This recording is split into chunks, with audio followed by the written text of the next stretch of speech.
Yeah, y'all knew this was coming. I wouldn't be celebrating this time of year properly if I didn't take you on yet another bizarre adventure. It's only fair. But before I take you down this interesting rabbit holes,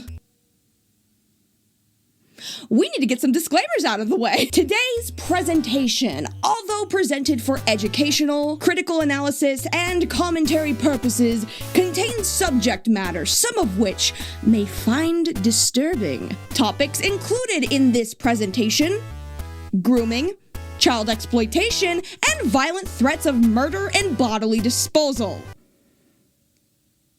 Viewer discretion is advised. So let's go on a more horrifying LOLCow adventure, because tonight we're doing a double freaky feature. This is the battle of goonery and spookery that you all have been waiting for. Come one, come all to Lazy's Freak Show, because tonight we're talking about JupiterTheHybrid and Nova Online. So, come up to the lab and see what's on the slab. I see you shiver with anticipation.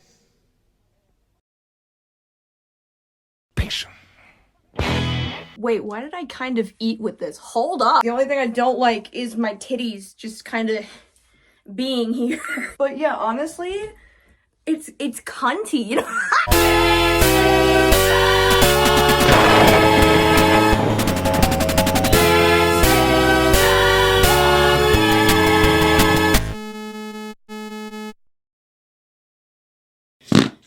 Welcome back to the Lazy Bedhead channel. I'm a lazy bedhead, and happy Halloween to all of you. Happy Halloween.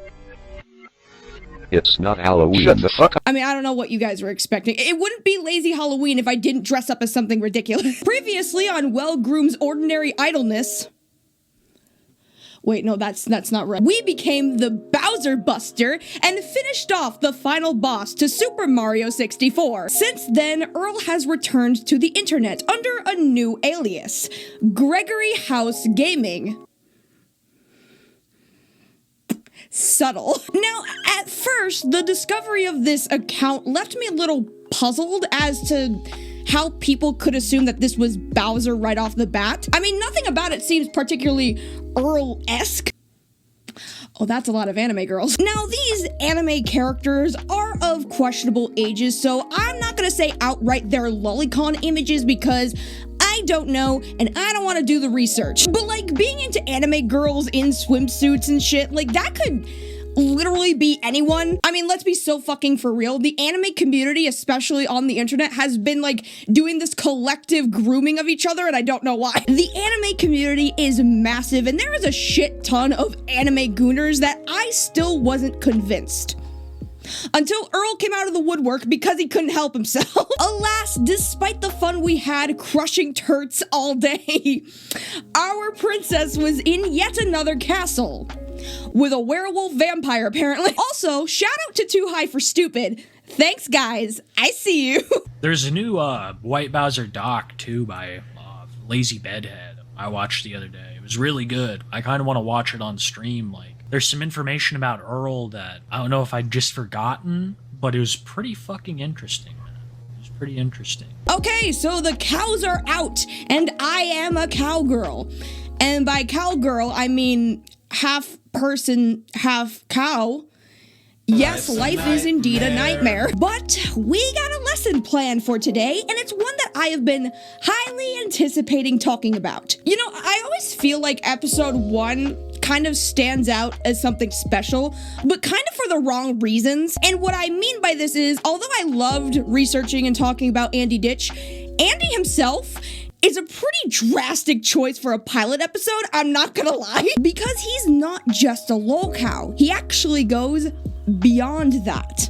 Someone who has committed attempted poisoning should probably get a label more severe than just a LOLCow, right? Realistically, that label should be a felon, but considering that this is the internet and life is not fair, we have to settle, I'm sorry. And that's what today's lesson is. What goes beyond a LOLCow, and how do people achieve the infamous status that is the HorrorCow? Katrina! Here comes the hurricane, bitch! Ow! Here comes the hurricane, bitch! Oh! Here comes the hurricane, bitch! Ow! Here comes the hurricane, bitch! Oh! Ah, yes. Let's go there. Why not?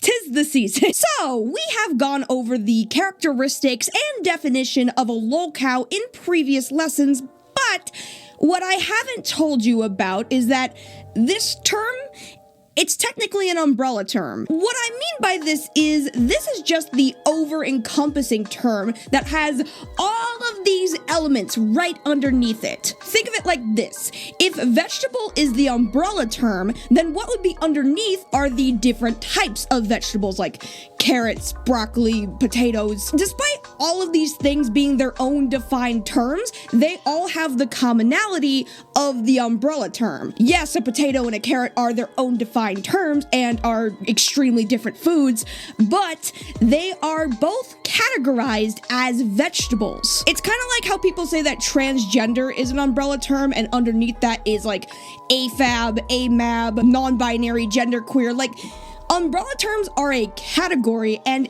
everything else underneath are specific terms that fit under the category.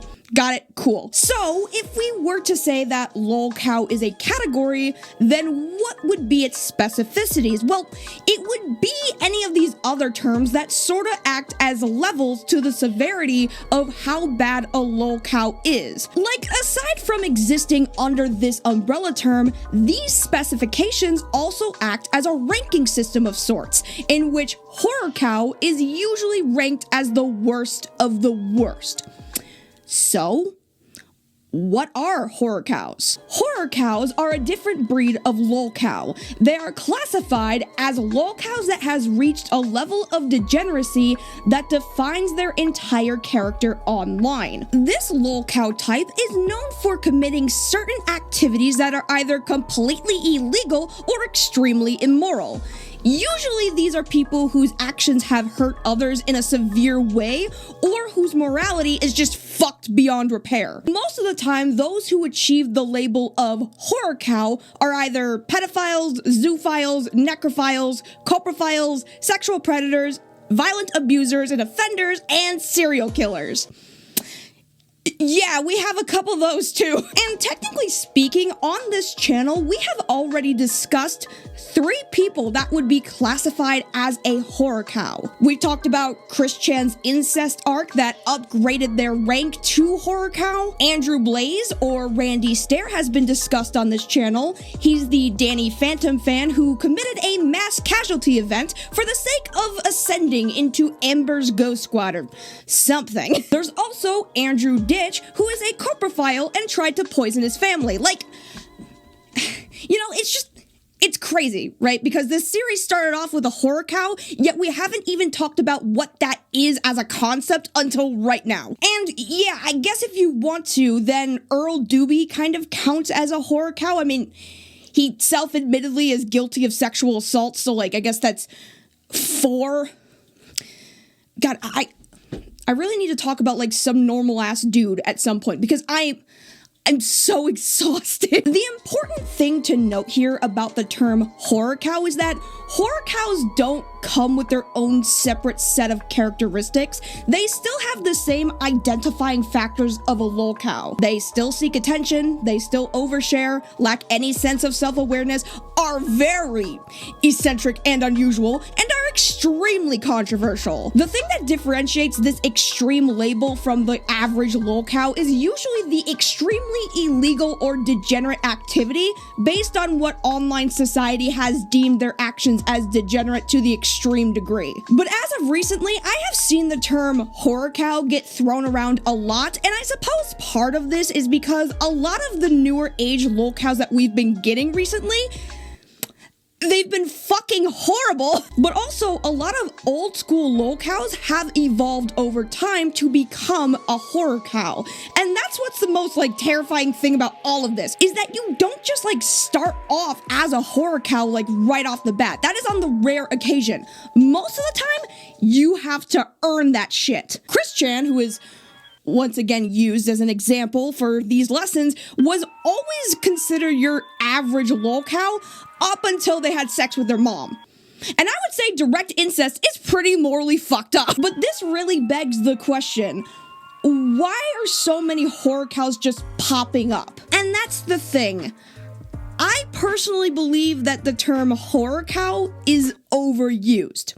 Now, that is not to say that the people who have earned that title don't deserve it. I think part of the reason why so many LOLCows are horror cows is because this generation of internet users are more keen and self-aware of how to spot online degeneracy. Like, the concept of an online predator is still fairly new, but predatory people have been a concept for forever. Since the internet was given to the mass populace, those predatory people just took their behavior to an online platform instead of like, you know, their local school zone or something. It's safer for predators to become anonymous online users who prey on other anonymous online users than it would be to try their hand out in public, especially in the early years of the internet when there weren't any rules, there wasn't any way to know how to regulate it, and the idea of committing crimes over the internet was a new concept. But now we have a whole generation raised online, and raised with a ton of PSAs about online safety, as well as a mass part of this generation being groomed and preyed on and exploited on the internet. And thinking for some reason that was normal, you know, the web is the Wild West, you're bound to find a pedophile, it's fine. But now that there's been more awareness of this stuff, we're starting to realize that these people are fucking everywhere. And I mean, of course they are. The internet went unregulated and was this untamed cesspool for decades. Honestly, a complete system reset would be really nice right about now. But since we have more of an awareness for this, that's probably why LOLCow culture is so popular and why so many of them are horror cows. Because the internet is more keenly aware of degeneracy and advocating for online safety and regulations. Establishing how we act in real life to maintain peace and order is how the internet should be, not just this untamed wasteland we let fester. However, two things can be true at once. Horror cows are popping up everywhere because of more awareness, but also people are overusing the word and throwing it on just about any LOLCow that they think deserves it. And listen, look, I remember learning about like what horror cows were and who was classified as such, and the most infamous example that really coined the term was Nick Bates. That was my first exposure to what a horror cow was. And notice, just by mentioning Nick Bates' name alone in comparison to who has been defined as a horror cow today, you will see that there is a massive difference. An example of a modern day horror cow to make a comparison to: Daniel Larson. He has exhibited incredibly dangerous behaviors. He is pedophilic and disgusting. But like, okay, so have you guys noticed that, like, even though Daniel is obviously guilty of all this horrible stuff, people still like talking about him? Like, Danderson alone is one of the most dangerous people in Colorado. He's exhibited a sexual attraction to kids. He's indefinitely being held in prison for bomb threats that he made towards the White House. He's attempted to attack people. He's abused his pet dog. He is literally a biohazard. He's destroyed property. He has cursed at staff at whatever function he's at. He used racial slurs, committed elder abuse, trespassed, dined and dashed. I mean, the man has done every immoral and illegal thing under the sun, and yet he has like a prominent fan base of people that genuinely are fascinated by him. They make memes about him, they listen to his music unironically, they donate to him via TikTok donations. Fans meet up with him and take pictures with him like he's a real celebrity. But he's also the most deserving of the term HorrorCow, despite not being treated like one. Like, honestly, you don't see Nick Bates getting this same type of, like, celebrity treatment and fascination, and that's where I think the problem is. The term HorrorCow doesn't have the same implications that it does today. In fact, I would say that the label has lost the severity that it used to have. Daniel still has people from the internet calling him from prison and feeding into his delusions of being a famous celebrity. As if everyone has forgotten that he beats the elderly and has admitted to downloading child sexual abuse material. To add on to this, since LOLCow documentation has become more popular over time, a lot of HorrorCows are getting interspersed with the average LOLCows that everyone just kind of treated under the umbrella term rather than the specificity. And I'm not saying this is like absolutely everybody in the space or anything. I'm just saying that there is a certain degree of severity and seriousness that is missing in documentation spaces.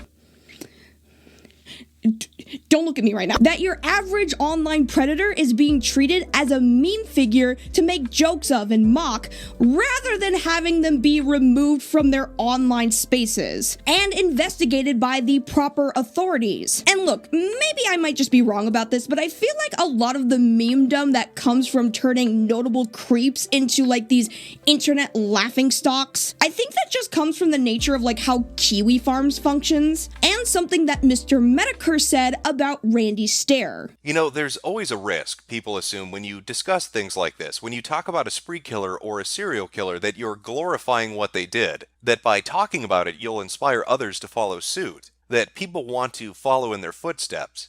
What they fail to take into account is that when the mainstream media covers something like this, it's very cut and dry. They discuss the events and the tragedy, but they don't focus on the individual, and more importantly, they don't ensure that people don't want to follow it by doing one simple step, by mocking the shit out of this joke of a fucking human being. When you talk about Randy Stairs, if you want to ensure nobody wants to be like him, make sure that they laugh at him, because nobody wants to be a joke. That's what this man's legacy is. Nobody's going to watch the videos he put up and think, my god, how badass. How inspiring is that? Randy Stairs is the fucking Battleborn of spree killers.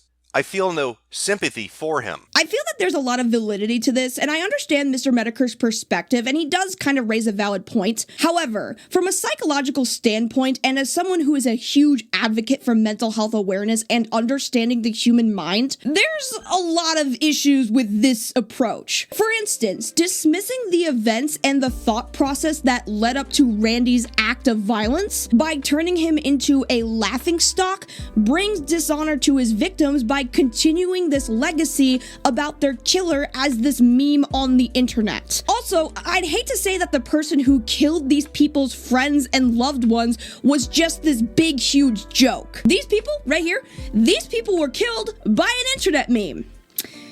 And just saying that out loud feels wrong. And again, to reiterate my point, to kind of bring this whole thing together, there is a staunch contrast between how we talk about someone like Daniel Larson and how we talk about Nick Bates. Despite both being into kids, both being hygienically lacking, and both having committed crimes that got them arrested, and both are mentally ill, people still meme and joke on heavily more in favor of Danderson than Nick Bates. Maybe it's because Nick Bates is in jail currently and has an actual conviction for actually hurting a real child, and Daniel Larson has only ever like sexualized children and has never had like physical contact, so I don't know, make of that what you will. Also, if anyone ever wants me to cover Nick Bates on the channel, don't. Okay? Don't ask me. Watch Cecil McFly. She has more balls than I do. I have to draw a line in the sand, and Nick Bates is my line because I can't, you know? I don't wanna. Look, I just wanna talk about the funny werewolf vampire man and his staunch lookalike and use phone editing to put them up against each other in a hypothetical boxing match that I animate on my phone.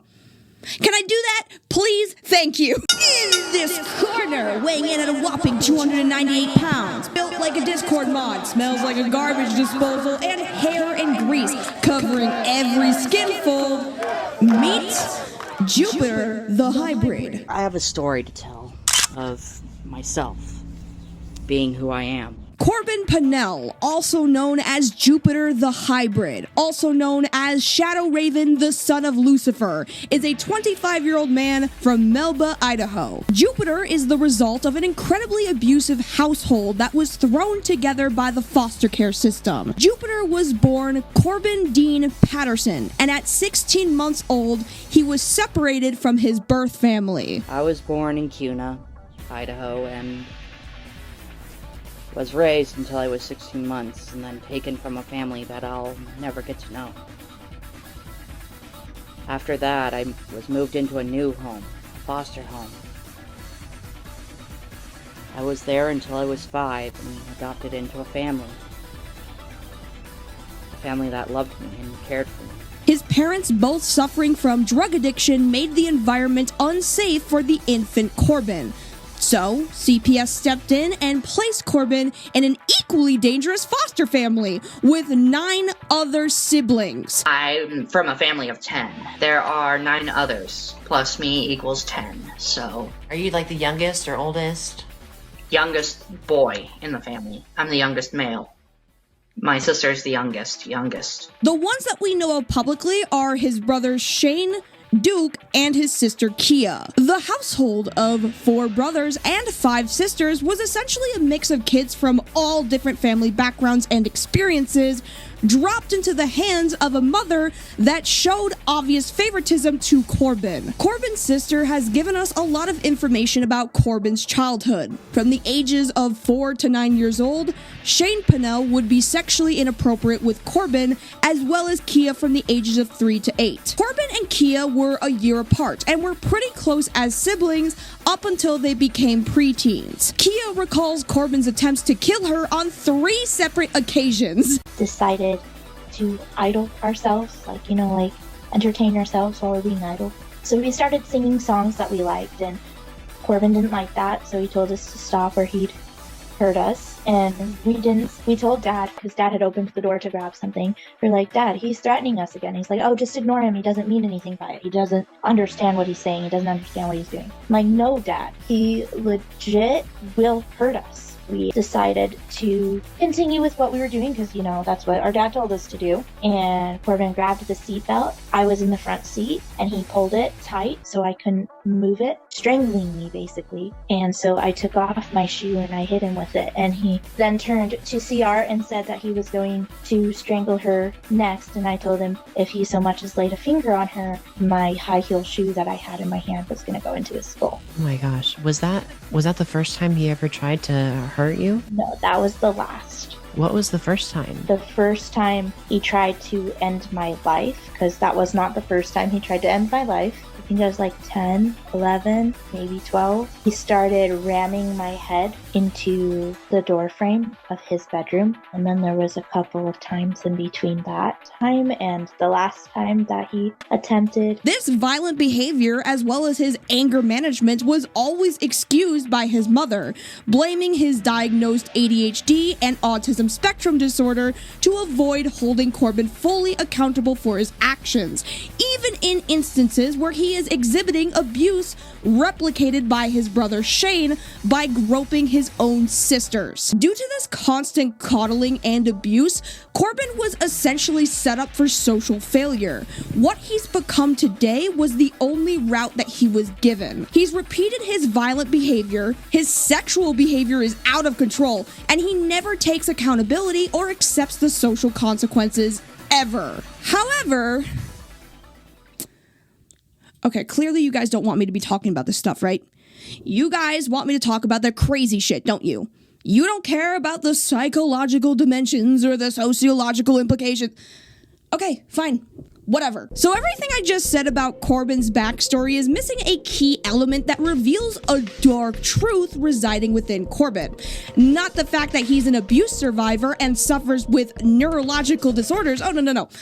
that's not the true darkness within, because you see, Corbin Pinnell is actually Jupiter Eternal, the son of Lucifer himself, Shadow Raven, the vampire werewolf dragon demon hybrid who uses blood magic to bring his My Little Pony stuffed animals to life as homunculi to feast on their blood and reproduce with. Somehow, me dressed up as Dr. Frankenfurter is not the craziest part of this video. I mean, you know, to be honest, like, it's Halloween, right? So all this talk of vampires and werewolves and demons and blood magic and inanimate toys, it's like, it's very on par with the holiday. I'm a thematic genius. In this corner, weighing in at a rotund 273 pounds, standing at a stocky 5 feet 8 inches tall. He is the Wingstop Hotshot, the baby soaked in gravy, and he is always ready to get you a fresh pot of French onion soup. This is Nova Online. Trying Wingstop for the first time. Dr. Pepper. Always slaps, 10 out of 10. Lemon pepper wings.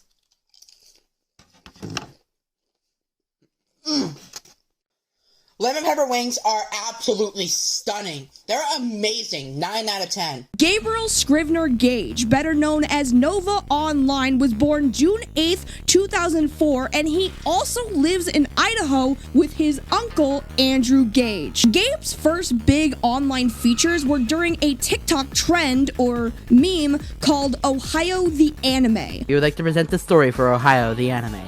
The main character, Jamal, along with his class, travels into one of the most mysterious places in the world, also known as Ohio.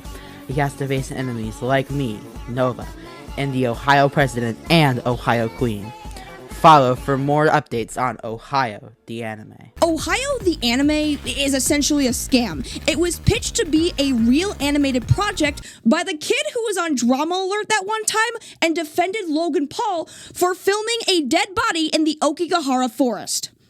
No, I am not kidding. I'd do anything, even that, to be in Logan Paul's vlogs, because you get recognized by a lot of people, you know, millions of people, and since I'm a maverick, we do different things. So even though a normal person would not film it, we're mavericks, so we film it anyway. So, anyways, that project was hyped up on TikTok for having infamous voice actors, Nova Online, and EDP for some reason, I don't know. And then it came out, and it looks like this. So much hidden talent that should have stayed hidden. This whole thing was even exposed as a scam by Gabe himself, revealing that the guy would overcharge his donors, wouldn't communicate with his own voice actors, and EDP was never actually gonna be a part of the project. Because of course. But what I didn't know is that behind the scenes, Lassen was scamming people. Obviously, I did know about the charging people and all that, but what I didn't know is that he wasn't even contacting the people who were paying for parts in the anime. Also behind the scenes, he was using other celebrities. For example, Skitsy, he was using him to promote the entire anime. And also, may I mention that EDP was never a part of the anime.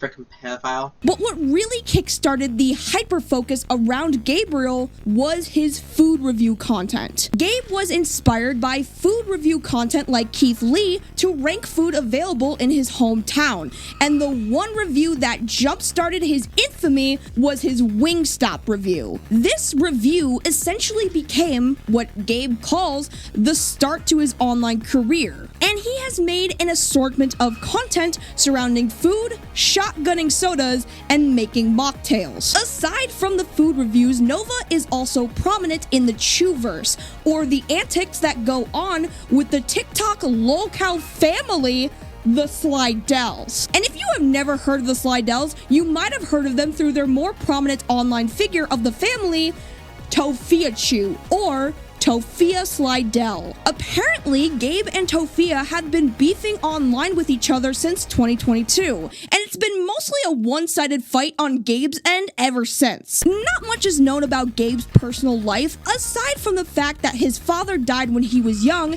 and he lives with his mother and his uncle, who he describes as a racist, transphobic asshole who is the reason why he turned emo. Okay, but aside from that, there is a lot that we can assume just by looking at Gabe's TikTok, as he appears to live in a hoarder's house, goes to church on Sundays like a good Christian boy, identifies as bigender, and also has an autism diagnosis. Gabe loves bowling, working out, doing karaoke, wearing diapers, streaming on Kick, and what? Well, I was just describing some of his personal hobbies, yeah? What do you... Well, yeah, he wears diapers, so what? What do you mean? It feels like I glossed over that. Guys, we started this series with Andy Ditch. You need to be numb to this by now. So, this episode will be very different as we are dealing with a double feature on our hands. So, there's gonna be a lot of information coming at you all at once. So, to make it easier for y'all, there are timestamps below that will be chronicling both subjects in separate segments. We're still gonna have like the same 5-chapter setup, but each character is gonna get their own separate segments with each chapter. And then at the very end, we're gonna compare and contrast the two characters. So, with that all being said, let's talk about these 5 characteristics and how these two exhibit all the telltale signs of a LOLCow. You know what else is long? These nuts! But how often do you masturbate? What about D's nuts activity? Okay, so let's talk about Nova first, because I feel like for this section, it's gonna be easier to go over with Nova because his entire online presence reeks of craving attention. You see, ever since Gabriel was 13 years old, he's been posting content to the internet. He started off on YouTube and he has maintained a channel called Magic Wizard 2 for 8 years. His earlier stuff was mostly just like vlogs or gaming content, both content styles that were very popular 8 years ago. I'd just like to thank you for all the appreciation you've given me and my channel. I would also like to thank you for 50 subscribers. My next goal is 100. If you didn't know, my big goal is to get the silver YouTube play button. I highly doubt if I'll get the goal.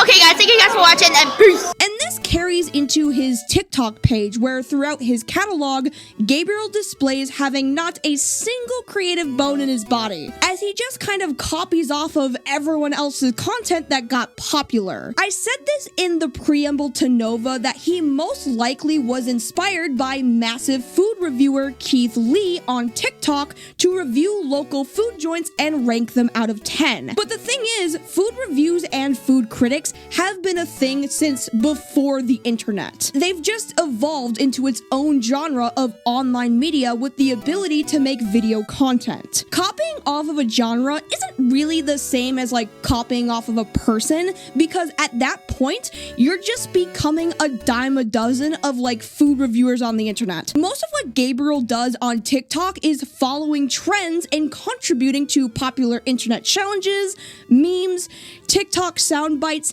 and pre-existing content styles. And for me, although it's very obvious that Gabe is just throwing anything and everything at the wall in hopes that it sticks, that's not really enough for me to say that he's like an attention seeker. I mean, sure, it's a contribution, but that's not like the dead giveaway. What really makes this obvious, for me at least, is his one-sided beef with Tofia Chew. Tofia is racist towards Mexicans, and she says horrible stuff about Asians. And Tofia, if you're watching this, I'm calling you out.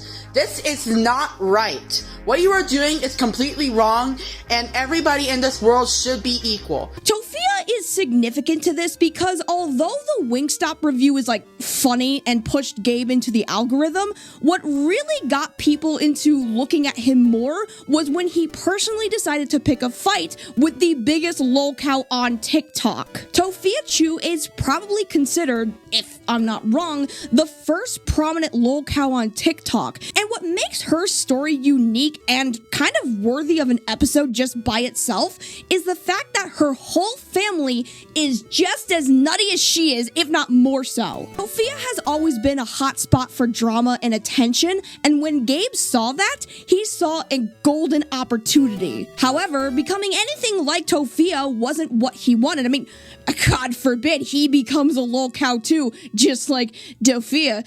That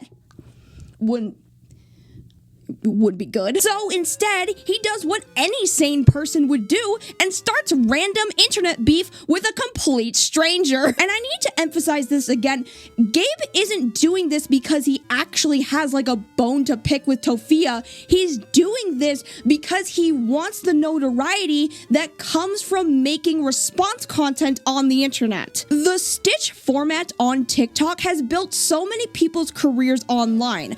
They are given free reign to feature that person's video and then just absolutely tear it apart. This starts up a lot of dramas and rivalries on the internet, and that's what Gabe really wanted. He wanted to be known as Tophia's rival. He wanted to be Tophia's biggest thorn in her side. Again, not because he had a real issue with Tophia Chew, but because making response content is popular. And Tophia is the biggest laughingstock online, so he hops on the trend of beating a dead horse to try to be the best at beating the dead horse. So to chronicle this beef to the best of my ability, because all of this has happened on accounts that like no longer exist anymore on TikTok, and there's a bunch of TikTok live streams that weren't archived properly. On October 22nd, 2022, Nova made a video calling out Tophia for some racist remarks that she made in the past. A lot of what she said pertains to Mexicans and black people,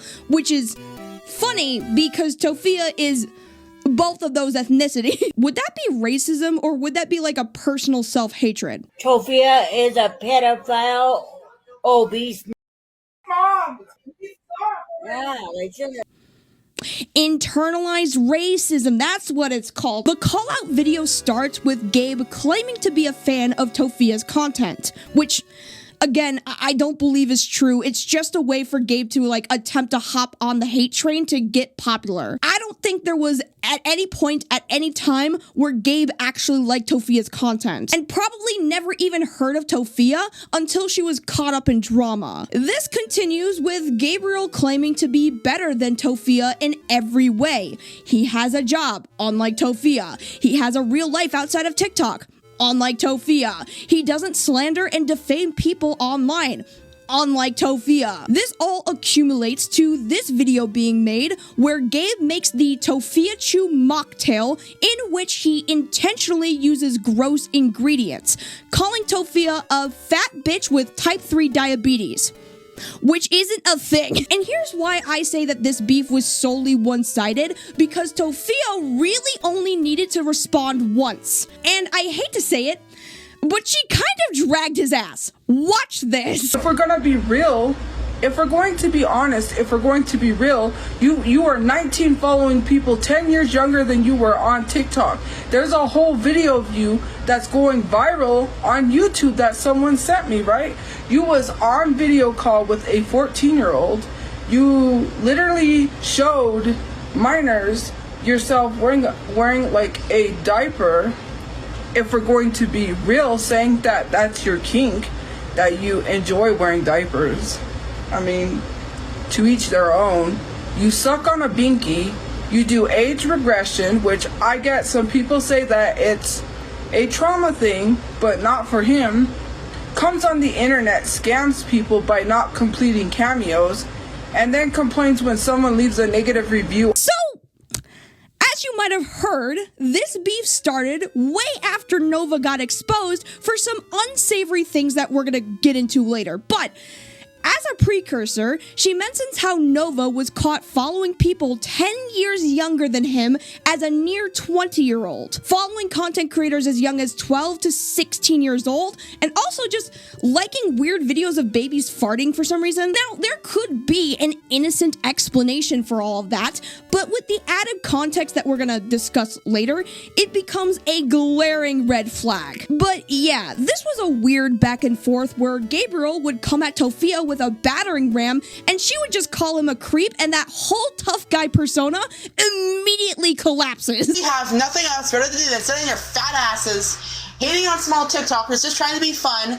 but all you want to do is falsely accuse them of crap they never did. But to sum it up here, Gabe's attention-seeking behavior presents itself in the form of hopping on popular trends, copying off of large content creators, reusing popular TikTok sounds, and getting involved in online beef to boost his reputation and name notoriety on the internet. He has done everything that has worked for other more popular content creators to attempt to create his own online platform. Hell, even with this newfound interest that he has in LOLCows, even that is just an attempt to just like hop on the LOLCow documentarian trend. Like, I promise you, it's not like he's actually interested and engages in LOLCow discussions. It's just an op to make himself look like less of a LOLCow himself. Kind of like Earl Doobie, actually. But here's the thing. If that's all Gabe was doing, I wouldn't be dogging on it so much. I mean, look, I know damn well, being a content creator and like building up this source of revenue for myself on the internet, that like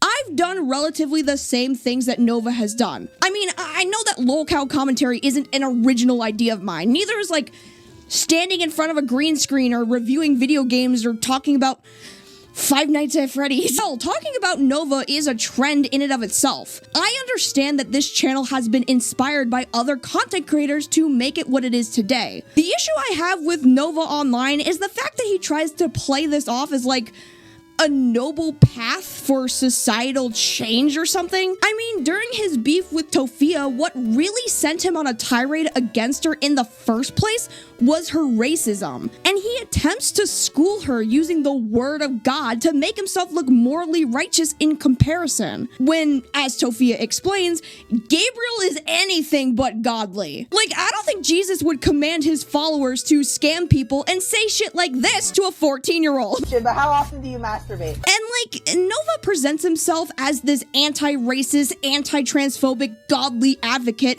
whose platform is for bolstering some positivity into the world. And I just can't imagine being that pretentious. Like, yo, look, I know that I present myself as like a good judge of moral character, but I need you guys to understand I am just a loser making videos in her bedroom, playing journalist and hyper-fixating on random weirdos on the internet while dressed up as Dr. Frankenfurter. I mean, sure, I'd like to give my platform to people whose voices I feel are important to bolster and all, but I have to reiterate, I am just a moron. And for all that attention-seeking that Nova does, he fails to recognize how little self-awareness he has for the fact that what we do as influencers means fucking jack all. The Nova haters have just struck on a full-on cyber war against the Nova Stars. I will not stand for this. Nova Stars, do everything you can. We have the power of USADA Pecora and God on our side. Stay strong. Now, unfortunately, as we have to move on to talk about JupiterTheHybrid, there's something interesting about his character that lends itself into a sort of combined effort of both attention-seeking behavior and eccentric and unusual behavior. And what I mean by this is, it's impossible to explain how Corbin seeks attention without including his eccentricities, because these two characteristics play hand in hand. So we're actually gonna have to transition into our next chapter in order to explain what I mean by this. Corbin clearly suffers with delusions of grandeur and will use these delusions to stand out amongst his peers on TikTok. Corbin started posting to TikTok when he was bored one day, at the time living in a group home since he was no longer allowed to live in his family home for displaying similar sexually disturbed behaviors of that of his brother Shane. Isolated in this loneliness and boredom, as well as having unlimited access to the internet, Corbin created a new persona for himself to escape from what he was. Thus, the creation of JupiterTheHybrid, in order to sell himself as this cool, mysterious figure. So the lies started out tame, with Corbin claiming to have been the king of thieves when he was younger, being known as a petty thief in school who would rob richer older kids to help poor kids in his neighborhood. You do realize I was the king of thieves at one point out in Melba. I'm actually confessing that I used to be a thief. Before I ran with the Nerd Brigade, I used to be a street corner thief. A kid who would steal stuff from other kids to sell to other kids on a black market. Like, you know, before I realized it, I was getting some fame and infamy. So I started off small, you know, nabbing pictures here and there, people's wallets here and there, for like, to sell off to someone else for a little cash. This then evolved into Corbin working as a hacker in a hacker group known as the Nerd Brigade. The head of this org recognized Corbin as the king of thieves and contracted him to work amongst his operative. I ran with a group of hackers back in Melba when I was young. When our boss man graduated and moved on to greener pastures, he left me in charge. Back then we got paid a lot back then, but then after our boss man moved on and handed the reins to me, my best friend Skylar stole the power out from under me. He usurped me and basically took over and turned the whole guild, that we called ourselves a guild back then, the whole guild into a group of punks. What exactly the Nerd Brigade was hacking, no one really knows because it probably never happened. After his rival usurps power and kicks Corbin from the high school hacker club, Corbin began to study the paranormal and claimed his powers began to manifest from there. At first, having the ability to sense and see ghosts and identify the paranormal. I have a gift. Most people say I have a gift. I'm multifaceted, meaning I can understand in realities, you know, how can I say this? What I'm saying is I can understand and react and also interact with the physical and spiritual realm. Before getting any infamy on TikTok, he was actually on YouTube. He had a channel called Jupiter Paranormal where he films himself trying to capture ghost activity. Quick look around the room, but I feel like there's someone or something in this house with us. My staff's over there sleeping and my roommate's asleep too, so I have to keep my voice down. But if anyone can tell me if there's anything paranormal that you may see in these videos, please let me know. Like you feeling like this odd presence around us, like there's something odd, like these feelings of dread when I enter a certain room or when I go in my bedroom, which is behind that wall there. But every time I'm in like a certain room or in the family room alone, watching paranormal videos, I always feel like there's something here with me. So, to really go into depth on like what Corbin has spun here, the tale of Jupiter the Hybrid, Jupiter believes his original birth mother was a werewolf and his father was a vampire, which makes him a were-pyre. I'm a hybrid between vampire and werewolf. I'm a hybrid. I was born with both halves. My dad's a vampire, my blood dad's a vampire, my blood mom's a werewolf. Meaning I wound up with both their powers, so. He claims to have the ability to use blood magic to bring to life inanimate objects, which he refers to as homunculus, which that irritates the fuck out of me because that's not even what a homunculus is! I can use my blood to bring inanimate objects to life and give them their own personality. Although I prefer to drink blood from a homunculus that I've created.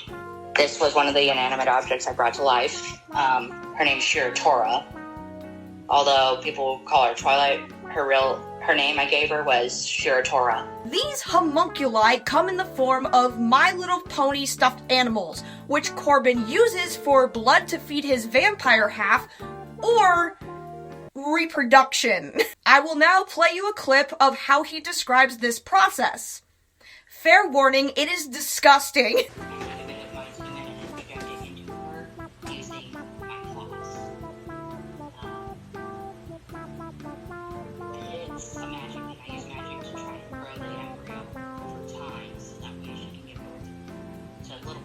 So basically, he uses magic from his claws.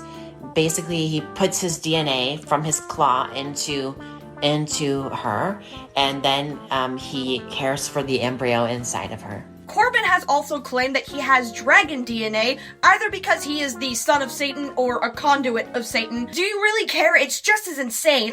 Basically, he says that he is in servitude of the Dark Lord, and if you're wondering if Jupiter genuinely believes in all this stuff, I don't really know. What mythical creatures are your worst enemy? You mean what magical creatures are?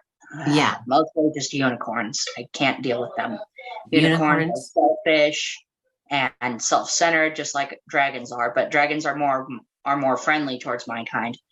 But unicorns, they're not very friendly. They're basically my worst enemy because they don't like me much. I mean, he does show a demonstration of how he performs blood magic spells to create more homunculi, and on Too High for Stupid, Lucifer apparently took over Jupiter's body, so that's fun. Shadow Raven, Jupiter, hell, I even went by another name, Mephisto. I am the werepire demon dragon in his body, meaning you guys are screwed. You see, Corbin let go of his body. He's no longer in control. He's no longer in control of this body. He let me take control. You guys are fucked. Never sleep again, for Lucifer is out for your blood. Like, I hope you know that every single one of us here know that you just made some silly faces and pretended to be the devil for 5 minutes.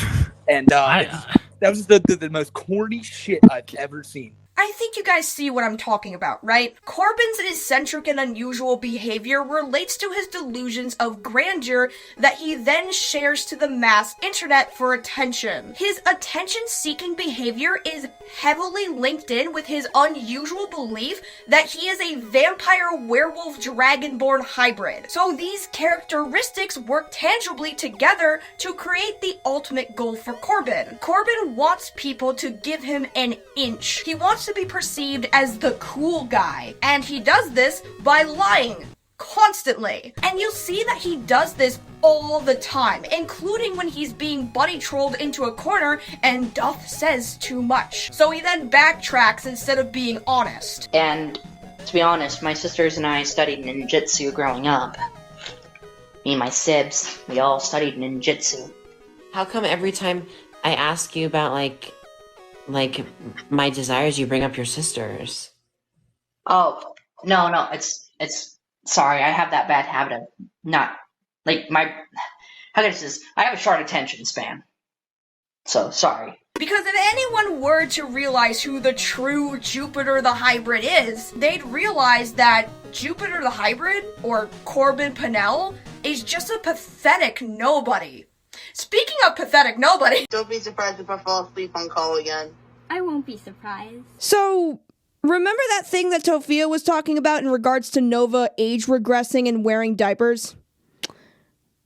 Well, Nova was caught posting to ABDL subreddits. Of course he was! Of course he was! Adult baby diaper lovers are people who participate in age play. The last time we talked about this was with Andrew Ditch, and I feel like I might have confused some of you by using age regression and age play interchangeably, so let me explain and make it perfectly clear the difference between these two things, because they are completely different things that exist in two very different contexts. Age regression therapy is a psychological therapy recognized by medical professionals as a hypnotherapy that attempts to help facilitate access to childhood memories that were lost due to intense trauma. Although this can be beneficial therapy for those who were affected by extremely traumatic childhood events or adult traumas that makes a person want to revert back to a time before that event even happened, age regression therapy is still considered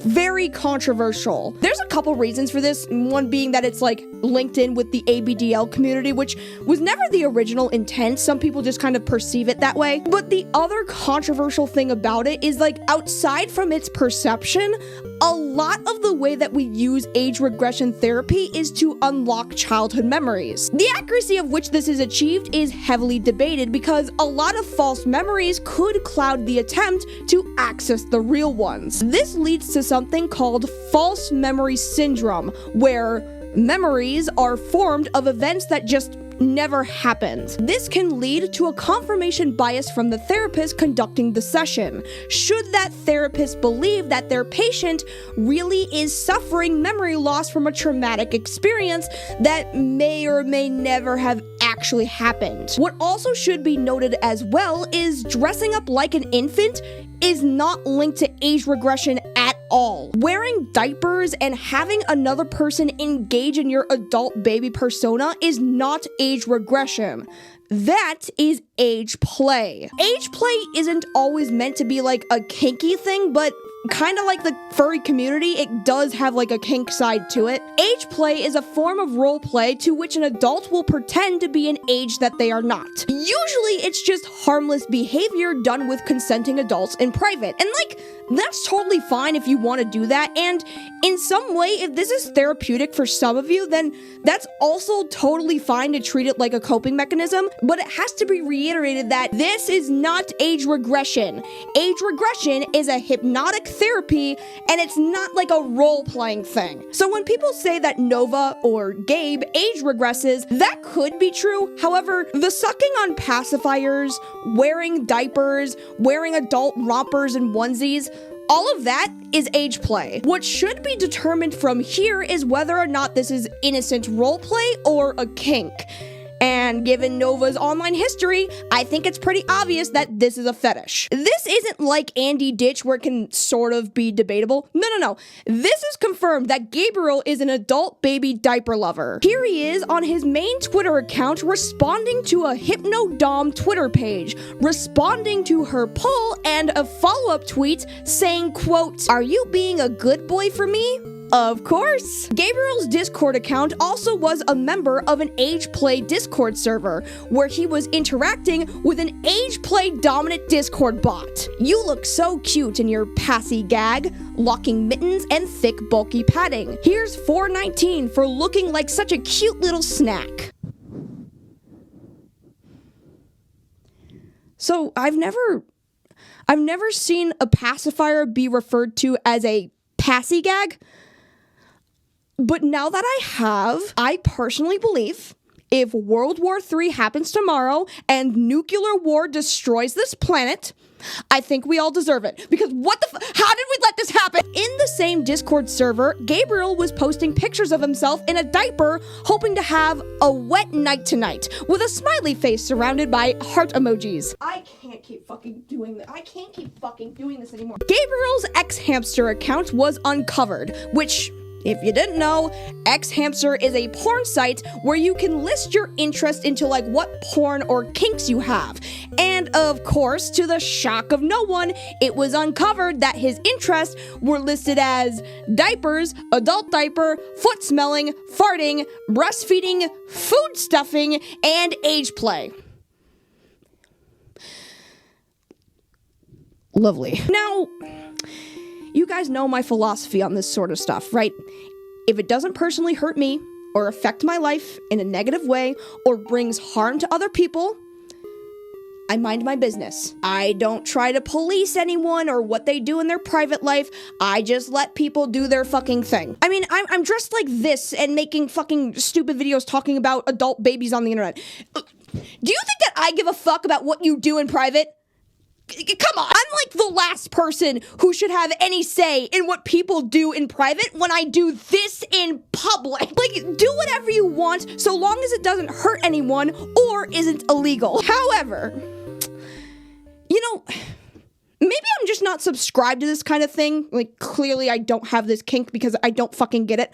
But like, I can't be the only person that finds it a little weird that there's an entire subsection of like kink communities that is aroused by things that are inherently like meant for kids. Like, it's one thing to like wear diapers and stuff because you genuinely have like incontinence issues. Like, that's one thing, but like pretending to be a baby for a kink, would that not like inadvertently be sexualizing children? I mean, I get that it's like two consenting adults and like there's no real kids involved in any way whatsoever. Like, I get that, but like, in theory, if your partner is pretending to act like a 4-year-old for a fetish, and you as like the dominant engaged sexually in this 4-year-old kink roleplay thing, even though you both are like consenting legal aged adults, Is this not like theoretically sexualizing a child? Like, maybe I'm wrong, but like, if someone told me that their sexual fetish was like wearing diapers and sucking on pacifiers, I'm not letting that person near a baby. And look, I'm sure that there are people who engage in this fetish that can behave appropriately around children with no issue and be mature adults about it. You know, just turn it off. Go to PG mode. Don't be a fucking weirdo. But I just don't think that we should be inherently sexualizing anything that is for children. Look, all I'm saying is, if we're over here playing with those alphabet blocks and you whip your dick out, this is a preschool, like chill out. No! Son of a fuck! So, as I mentioned, in attention-seeking behavior, Gabriel's attention-seeking behavior is tied to his lack of any self-awareness of how people perceive his attempts at online fame. Unlike Corbin, where his attention-seeking behavior is tied in with his eccentric personality, Gabriel perceives himself similar to that of Daniel Larson. Daniel Larson genuinely believes that he has a dedicated fan base and that he is this massive online personality, when he's just not, and Nova Online embodies that as well. Gabriel thinks that he's famous because people really love his workout videos and food reviews, and I mean, to be fair to him, that is what he is most well known for, and those videos are just objectively hilarious. Trying Popeye's spicy chicken sandwich. I've heard rumors that it's the best chicken sandwich out there, so let's give it a shot. But before we move on to the main event, let's try the homestyle mac and cheese. Because, I've heard things about it. Oh yeah, much better than KFC. And with it, we had to get a Dr. Pepper. Always slaps, 10 out of 10. First off, let me just say this thing is massive. Pickles, spicy mayo, that's what they use. Cheers, let's dig in.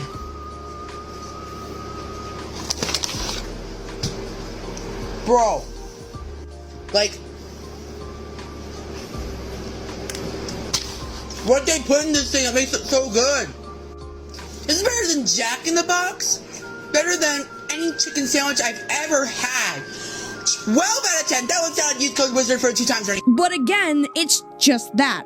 He's perceived as this funny laughing stock and as a joke, not as a serious influencer. The Nova haters have just struck on a full-on cyber war against the Nova Stars. I will not stand for this. Nova Stars, do everything you can.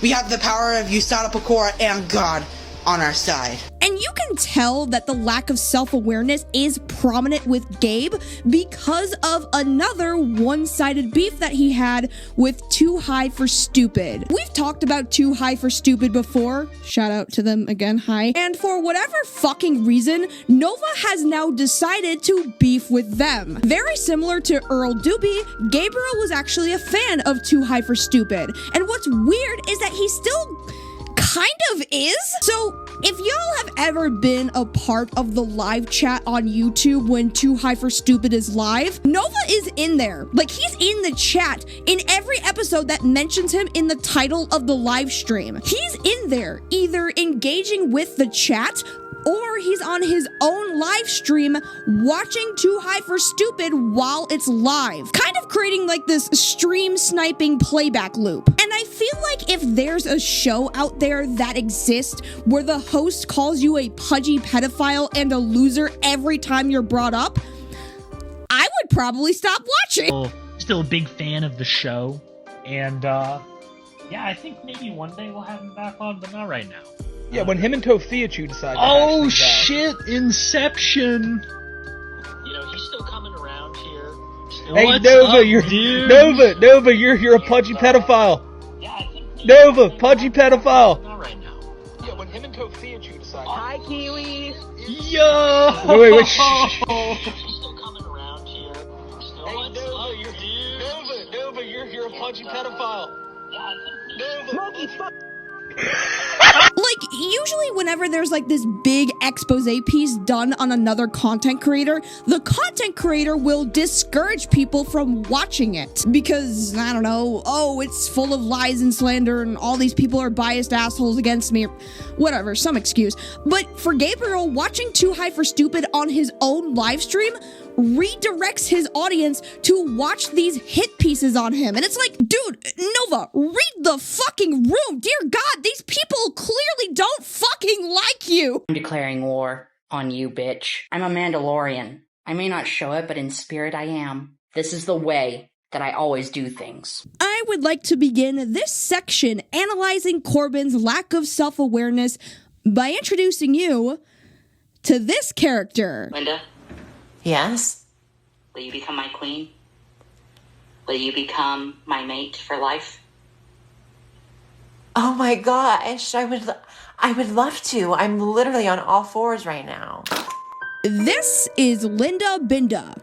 Side note, by the way, fuck Linda Binda. Linda Binda is a troll on TikTok who dresses up as a woman with a really bad looking nappy wig and granny glasses to fuck with LOLCows that she finds on TikTok. This includes people like Alphaba and most notably JupiterTheHybrid. These two sort of met by chance. So Linda was doing her regular rounds of fucking with gullible people on the internet, and Corbin just sort of hopped in on her live, because apparently TikTok Live works the same way as Instagram Live, where anyone could just jump in and talk to each other. And this was the case with these two, who right off the bat, Corbin tried rizzing up on Linda by telling her about his amazing abilities and powers, which Linda amuses because, like, content, obviously. You know, Linda may be a massive attention whore, but as a fellow massive attention whore, I get the strategy. Anyways, someone made Linda aware that the person ranting and raving about being a werewolf vampire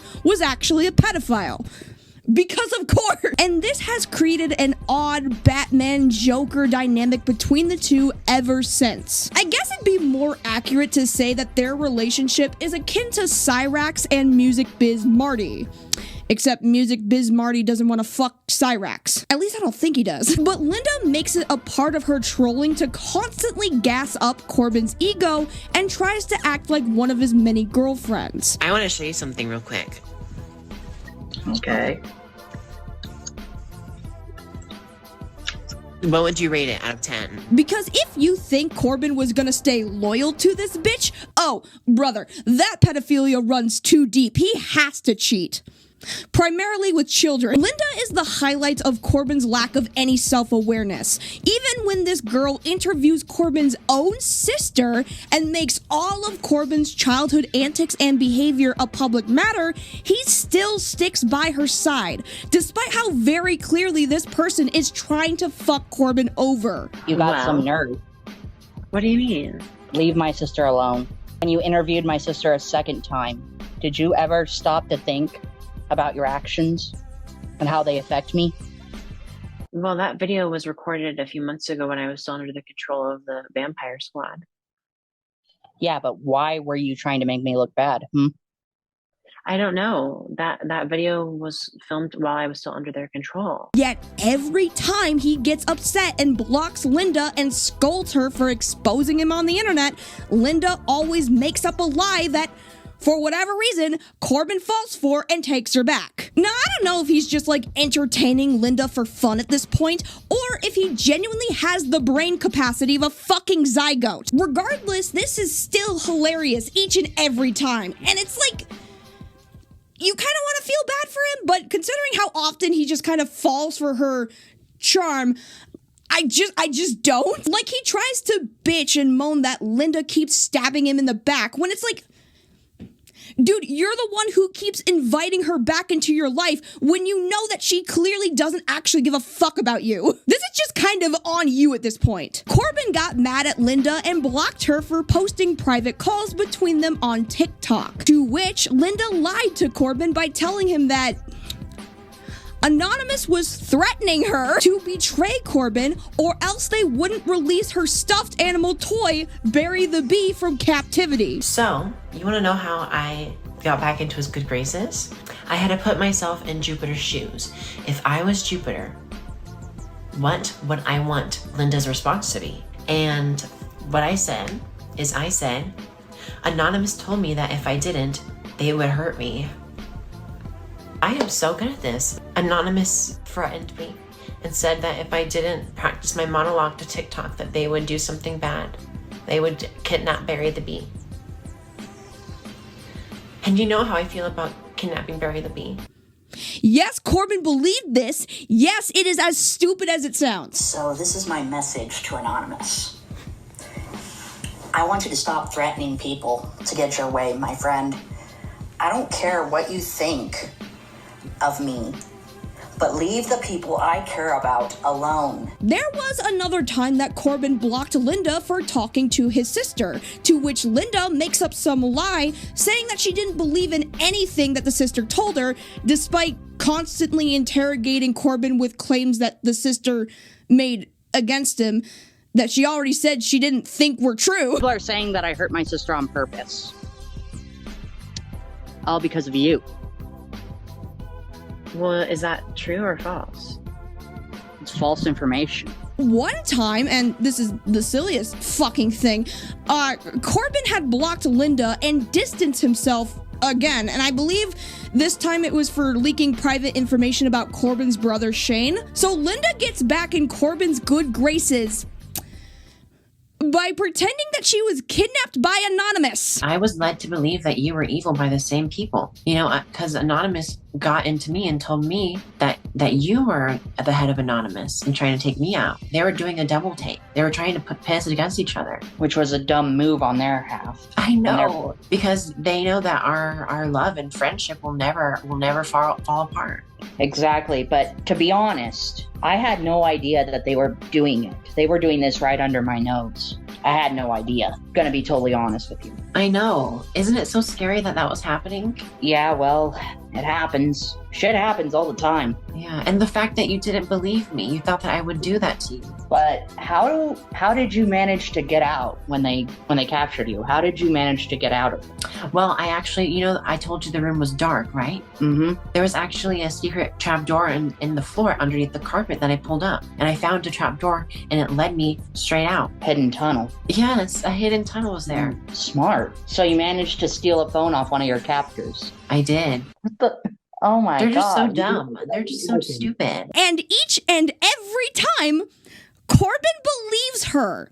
And I seriously do not understand why. Corbin's lack of any self-awareness to see what is obviously happening in this relationship with him and Linda. This is a clearly abusive relationship where Corbin will just put his trust in Linda and overshare all of this information about his past degeneracy, and she immediately shares that shit with the internet. It's even gotten to the point that Corbin just assumes that she's gonna post their conversations to TikTok anyways, so he almost prepares himself by telling her to go ahead and share this with TikTok. I described it earlier as a Batman-Joker dynamic because although it would be in the best interest for Linda to just kill this Joker off, she just can't because of some morals or rules that she holds herself to.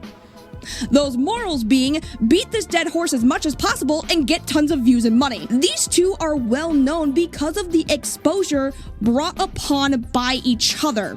No one knew on a mass scale who Corbin Pinnell was until she started platforming him. And no one knew who Linda Benda was until the JupiterTheHybrid thing became this trendy thing to make expose videos on. And although Linda says that she is trying everything she can to actually get real justice for this case and conducting real journalism through a potential documentary that she's making, I guess, it's all a load of horseshit. Someone asked a very stupid question. Gabby, with the stupid question, she asked, when are you going to go to the cops? Are you dumb? Do you have something wrong with your brain? Before you comment, why don't you go watch my videos? I know there's 40 of them, but I think that 40 is a good number with people with 2 brain cells. Anyways, I've learned that no matter the videos I post on this man, there won't be any consequences for his actions. Jupiter's local police won't do anything. Ever since July of last year, I have been gunning to get him held accountable by law. Yet, I am still right here, complaining about the same exact things. Bitch, sit your ass down and shut the hell up, bitch! Plus, this woman has a fan-made and ran Discord server where all ages are allowed, and all they do is talk about Jupiter and pedophile hunting. Now, this might just be me, but I think it's a tad bit inappropriate and potentially dangerous for minors to be getting involved in pedo hunting. Not only are they putting themselves at risk for getting traumatized by doing this, as these kids are the primary target of predators, but also Linda's form of pedophile hunting is just honeypotting Corbin. For those of you who don't know, honeypotting is when someone will egg on someone to confess to illegal activity by sort of conducting conversations that would intentionally lead someone to confess to something that they otherwise wouldn't confess to. In the case of catching online predators, honeypotting would be creating a fake persona, such as an underage person, or in this case, a potential love interest, to direct their targets through leading conversations where they feel safe enough answering these questions and admitting to having an interest in engaging sexually with kids. When legally speaking, these predators might actually not act on those desires ever, because the decoy leads their conversations to a confession intentionally instead of it being in an organic way. And the reason why this is important is because if you're going to be convicting someone of child exploitation, you can't just egg them on and be like, come on and exploit me. They have to initiate that first. And sure, these people do voice a desire to abuse kids or attempt to abuse the decoy, so obviously this still makes them a danger and capable of harm, but like, if that decoy was never a real child anyways, then you're just essentially creating a crime scene purely based on a thought crime. At least that's what most people argue in court, and most of the time they'll get off scot-free due to the honeypotting defense. And look, I think that educating kids about online safety and child predators is important, but in general, talking about child sexual abuse and CSEM distribution is very inappropriate and traumatic. And you can even see this in the Discord, that users are getting traumatized with how often they talk about this stuff in the Discord on the regular. Now, some people are using this as evidence that Linda herself is harboring predatory people. And although that might be possible given that this is a server for all ages, I don't believe that's the case. I do hope it was very well regulated and safe for all ages as she advertises, but given she says herself that she is not the one that is running the server and it's ran by her fan base, there's really no guarantee of that. Anyways, so here's a call that Linda did with Corbin where she pretends to be orally raped by a demon that Corbin names Lucas. No, but the shadowy one has a knife, and he pointed at me and did this with the knife. Lucas? Wait. Now he pulled down his pants. Yeah, he's kind of underdeveloped. No, wait. He's walking this way, and his pants are pulled down. You touch her, bro, and I'm gonna kick your ass. Understand me? No. Family-friendly content only on YouTube. It's all part of the reason I turned fucking emo. So, this one's a little tough because there's not actually like a ton of information that we know about like Gabe's personal life. Like, we know he lives with his uncle, we know that his mom is somewhat in the picture, and his father is not because he passed away, and that's really it. However, there were some moments where being too comfortable online has caused some shenanigans, some tomfoolery, starting with Nova's review of the orange flavor Monster Energy drink. Now, this review was made after his diaper fetish was uncovered, and Gabe was just kind of continuing on life like nothing had ever happened. Trying Ultra Sunrise Monster Energy, and if you're wondering why I'm not at home, I'm at my church for Bible camp. So, people were pissed that this creepy weirdo continued to have a platform. Now, because TikTok's reporting system is about as useless as the G in lasagna, people's attempts to get the Nova Online account taken down were all but not. So trolling ensued, and this time it got personal. In this video, Gabriel explains that he's going on a bus for Bible camp, and people very quickly noted his t-shirt design and the fact that he mentions boarding a bus to go to Cusick. We're just waiting to board a bus to go to Cusick. With those two pieces of information, the trolls were able to figure out exactly where this Bible camp was located. They also were able to figure out exactly what church Gabriel goes to via this dancing video that he filmed outside of the church. This resulted in Gabriel being kicked out from his church after online trolls made the founders aware of his online activity. Trolls were also trying to find out what jobs Gabriel worked at to get him fired. The first of which Gabe mentions was being a line cook at a restaurant, but he doesn't give any more information to avoid trolls from finding out which one. Only for Nova to be featured on a new segment serving French onion soup. Can I get a French onion soup, please? Gabe hates this meme, by the way. So if y'all are gonna engage in any tomfoolery, don't. Because I don't condone harassment. But if you just so happen to be hypothetically on Nova Online's pages for any reason, just type in the chat, French onion soup. I think he's gonna love it.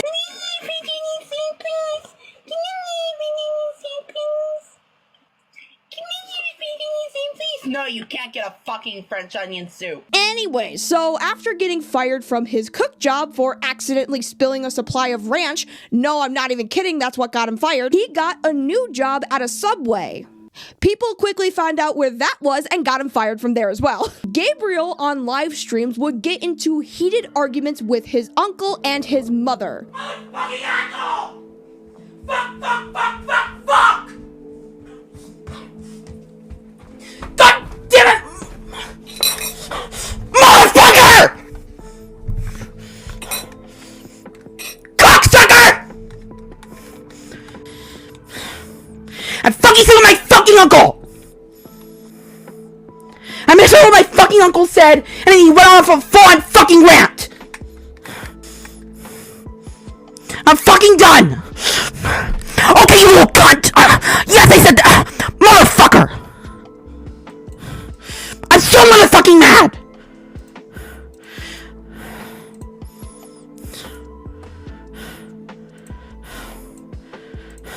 I don't even know what the fuck I'm saying! Fucking bitch! It's my fucking uncle again! No, I'm not okay! My uncle yelling at me for no fucking reason again. Blocking my uncle is literally the equivalent to a death sentence. He hates being ignored. Fucking bitch.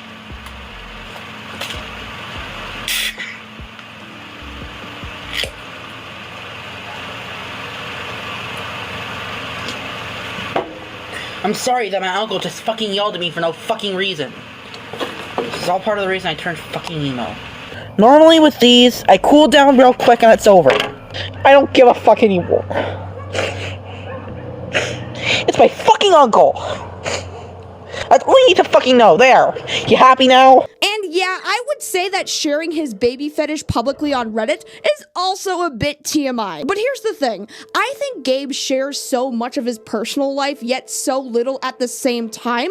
And the reason why is that he's trying to replicate what most online influencers do, which is to have a close but distant bond with their fan base. There was even an instance where he shared his own personal phone number in his Discord server so that anyone could just contact him. And normally that's something that you would never ever do. Not just as a content creator, but just in general, sharing your personal phone number with the internet with random online strangers is dangerously stupid. But remember, Nova's attention-seeking behavior drives him to desire an online presence. So in order to achieve that, he has to sacrifice some level of privacy. But the level in which he believes he needs to provide is just, it's too much. He, for some reason, feels like his audience should be his close friends. But with over 300,000 followers, that's not going to be possible. Especially since I'm sure 300,000 people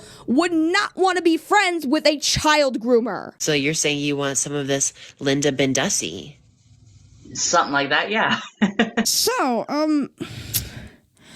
Linda sure does make Jupiter talk. A lot. And sure, I'm not the biggest fan of hers or anything. Seriously, fuck Linda Binda. And I will continue that sentiment in this presentation. But you gotta admit, she gets this kid to confess to a lot of shit. Now, a lot of these confessions don't always come from Linda egging on Corbin. Sometimes, Corbin just kind of randomly shares unprovoked shit to the internet. And that's how I've been able to get a lot of the audio from Corbin talking about his life, because he shared his entire life story to YouTube. But most of the drastic bombshells doesn't even come from digging into Corbin's online activity. It comes from Corbin just being too fucking honest. For example, did you know that Corbin was once pressed on by police for rape charges? This one chick who I dated back in high school, know what she did after I fucked her? Pressed rape charges on me. She fucking pressed rape charges against me. After that, she went to the police and said I raped her due to my little sister telling her to do it. I did not discover this because I looked at his police record, although I'm sure if it does exist, someone could have just done that. No. He just confessed to this himself. Why? I don't know. Here's another fun fact. Did you know that Corbin has homicidal tendencies and desires to murder people? What's your deepest, darkest fantasy? My darkest fantasy is to watch all those who wronged me die by my hand. That's my darkest one. It makes me want, it's just one of my darkest fantasies of doing. I want to kill everybody who's wronged me. Yeah, that's the one thing I'm going to say. I want to kill those who have wronged me as a person, including those who keep calling me a pedophile online. I'm not going to let them keep doing this. One of these days, if the government won't even notice, I can make those people disappear. There's places out here in Idaho where I can bury bodies and no one would think to look. Have you done it before? Not really done it, but actually thought of it. There are some people I want to kill and bury out somewhere in Melba where no one will ever think to look. There's places here in Idaho no one would ever think to look for a body. Again, I did not just pull this up out of nowhere. This came from the horse's mouth. Fun fact number 3, since we're on a roll.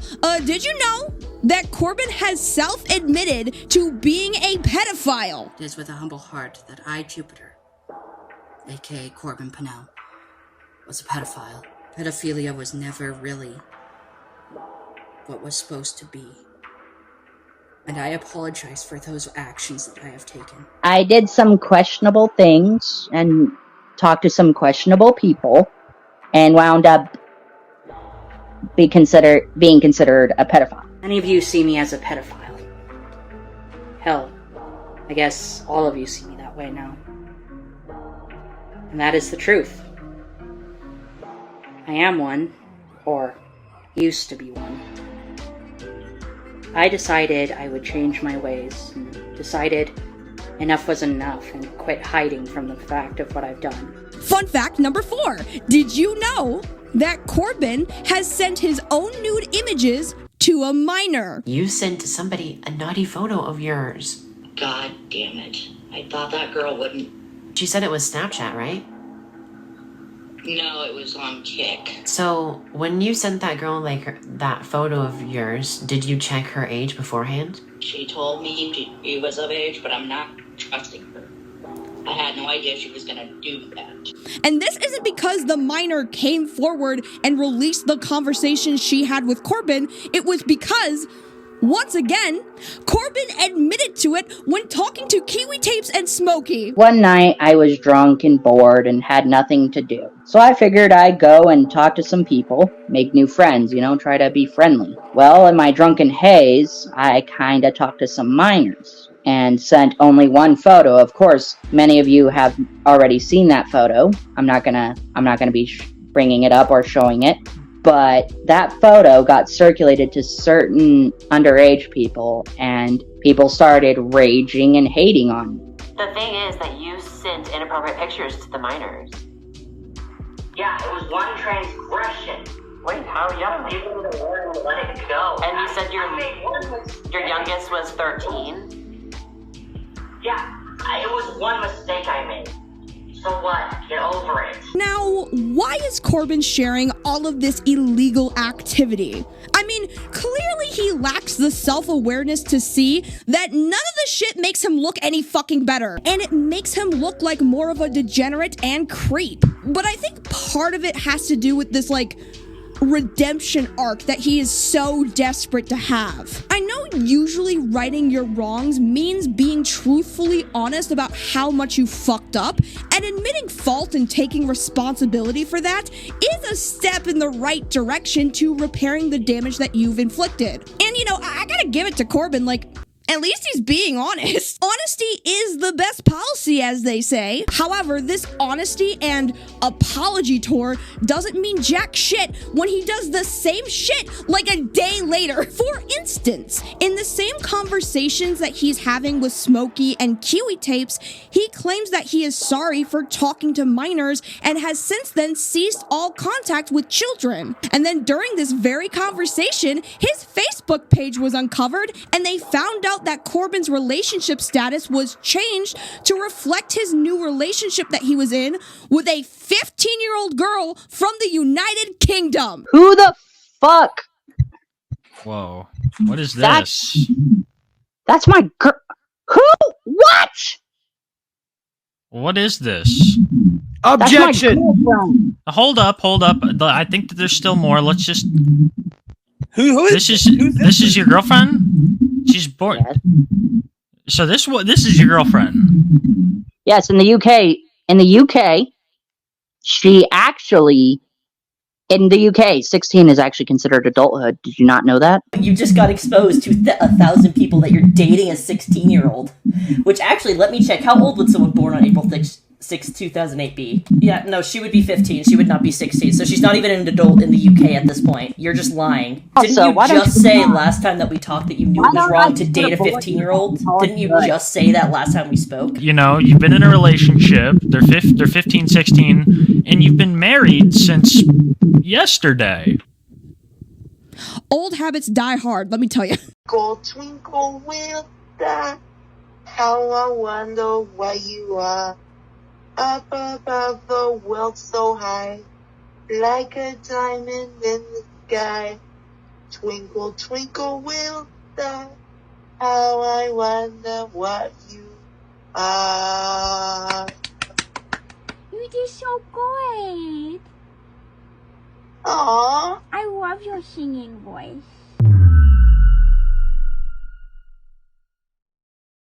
So, I'm not gonna lie, right? There is a lot of things that Gabe says that I find hilarious, but it's not like he says things to be, like, outlandishly incorrect. Like, he's not like Daniel Larson advocating for kids to do porn. Or Earl, the Just Cartoons doobie, right? Like, when Nova calls out racism and advocates for the LGBTQ community, all of that, I think is pretty agreeable. Like, I agree with him on that stuff. And I think him being bi-gender and wearing these kind of, like, girly outfits is fine. Like, do whatever you want. I'm clearly no one who should be judging right now. But Nova Online is pretty synonymous at this point with being wrapped up in controversy. And it's not just because of the age play stuff. It's because of this video of him singing Twinkle Twinkle Little Star with a 14-year-old. He was 19, by the way. Now, when I first, saw this and people were, using this clip as proof of him being, a predatory pedophile or something, look, it is creepy, don't get me wrong. But without the context that, acting like a baby turns him on, this is pretty tame in comparison. We've heard and seen a lot of stories of, big content creators being outed as, predators and groomers, and the evidence more often than not shows the content creator, sending lewd art, or asking sex questions to a minor, or just, casually talking about the things they want to do to this person sexually, even though they know they're under the age of 18. All of that is a smoking gun, right? But with Gabriel, the smoking gun that he is a pedophile is him singing a family-friendly song. Saying that out loud It's just different, you know? So if that doesn't do it for you guys, what about this clip of Nova asking a 14-year-old how often they masturbate? Question, but how often do you masturbate? There we go. See, that's the creepy pedophile I know. There it is. Now, before we talk about the response to all of this, I did want to talk about something that's a little more recent. You see, if it wasn't obvious by his appearance, Gabriel spends a lot of time on Discord. Could you tell? I know, I was shocked too. And he's opened up a Discord server a total of 5 times. There were 5 iterations of the Novine universe, and the first and second iterations and like what happened to them were not well documented, so we'll never know what happened, but the third of the Novine universe was destroyed by some enabler troll named Thoughtless. In March of 2024, Thoughtless invited in some of Gabe's trolls and removed his administrative status, effectively kicking him from his own Discord server. The reason why she did this was because I guess she and Gabriel were in some kind of relationship. I don't know if they were like dating or something, but she described her relationship with him as this platonic soulmate.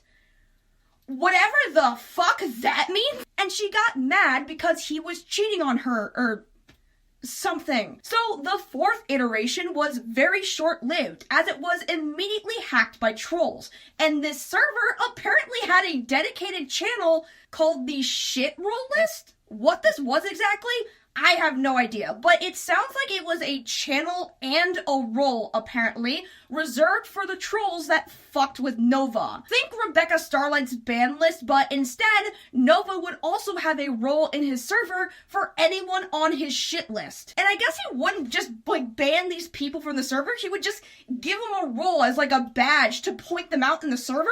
I don't know, I give up, guys. Finally, we are on server number 5, and this one might be the worst of all of them. So, something I failed to mention about all of the Novine Universe Discord servers is the fact that it was a server with both adults and minors in it. Now listen, because the internet is an open source for everyone of all ages roams the internet. Like, regardless whether I acknowledge it or not, I know that there is like a percentage of people who are watching me right now who are under the age of 18. I can't control it. You can't control it. All we can do is be respectful adults about it. You know, watch what you say. Don't be a fucking weirdo. Or, alternatively, don't interact at all. Like, it's inevitable that you're gonna end up in an online space where there are people under the age of 18. Most social medias like Twitter, Instagram, and TikTok have people of all ages on there. Just like, don't be a fucking pervert. If you wouldn't do it or say it offline in the real world,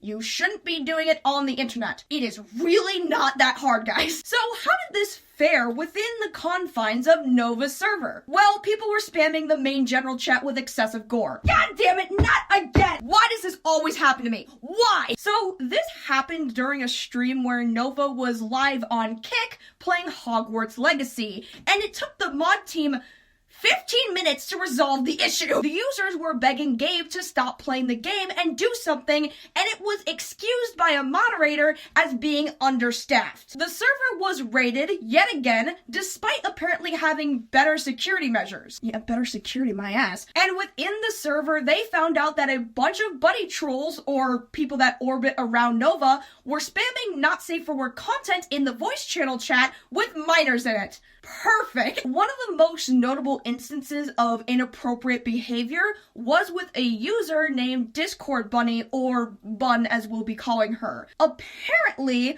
Bun was Gabriel's girlfriend, and she was in the voice chat posting pictures of her dildos in a server full of children. 5 Discord servers, 2 raids, a gore video, and a dildo photo drop later, and finally, Gabriel converts his server to 18+.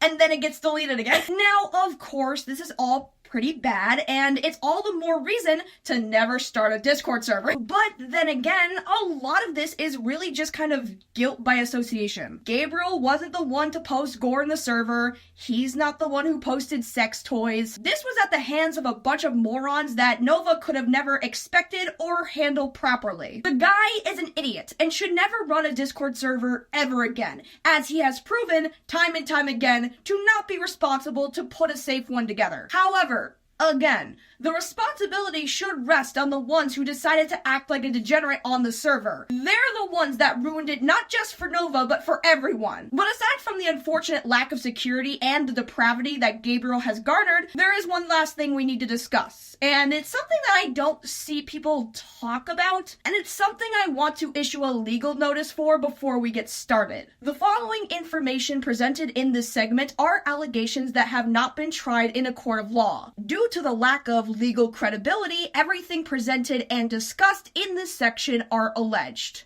Please proceed with bipartisanship in assuming that all parties are innocent until proven guilty. Gabriel started his podcasting career sometime after his first TikTok account was hacked. This was after he was exposed for his Discord calls with minors and after people started harassing him in real life. He still wanted to build a platform and make content that separated him from the allegations without actually having to answer for them because, well, when he tried the first time, I have nothing else better to do than sitting your fat asses, hating on small TikTokers, just trying to be fun, but all you want to do is falsely accuse them of crap they never did.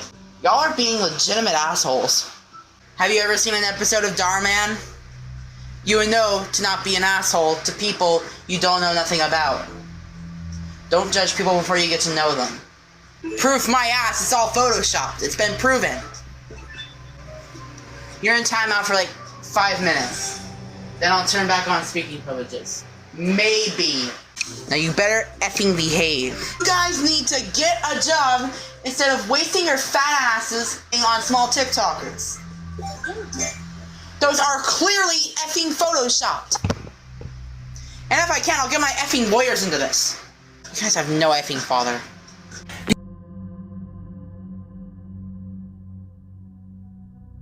This is you, and this hand is me. I'm at my breaking point. You're effing trolls who have nothing else better to do!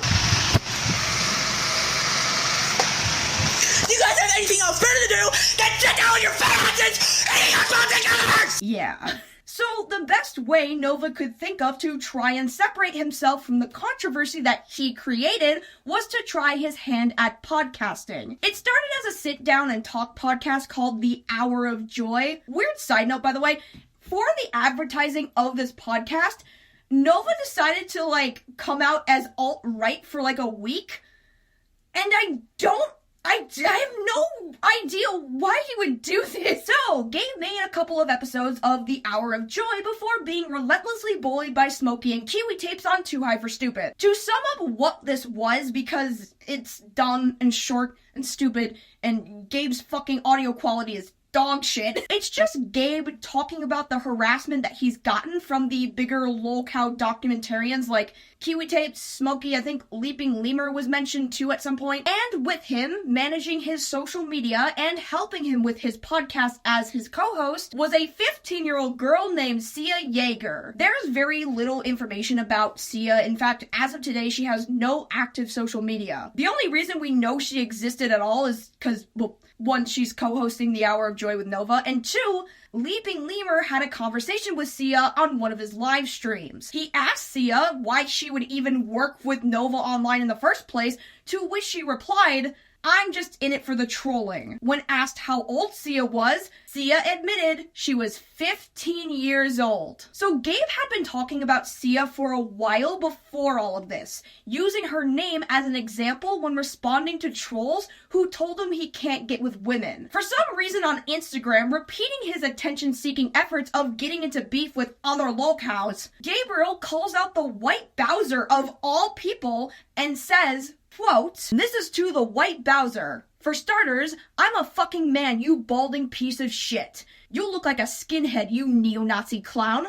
I wasn't even gonna insult you for that because I publicly denounce being non-alt-right. Yeah, folks, I'm alt-right, and I'm part of the Supreme. But I won't stand for this lisp-having, blubbering buffoon having the gall to say that he would come onto my podcast to clown on me and make me rage. Well, guess what, bitch? Rage is my fucking middle name. So watch your mouth before you utter my name or the name of my social media manager in my podcast." I won't have anyone dissing her name. The white Bowser is just jealous because I have a woman and he doesn't. Now, remember, this is a 19-year-old calling this 15-year-old his woman.